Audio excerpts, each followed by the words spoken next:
எனக்கென வந்த தேவதையே சரிபாதி நீ அல்லவா நடக்கையில் உந்தன் கூட வரும் நிழல் போலே நான் அல்லவா கண்ணன் கொண்ட ராதையர ராமன் கொண்ட சீதையர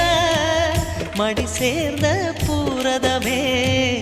மனதில் வீசும் மாருதமே நன்றி சொல்ல உனக்கு வார்த்தை இல்லை எனக்கு நான் தான் மயங்குறேன் என்னுடைய மனச தந்துவிட்ட பிறகும் ஏம்மா கலங்குற நெடுங்காலம் நாம் பொறிச்ச தவத்தாலே நீ கிடைச்ச திருக்கோயில்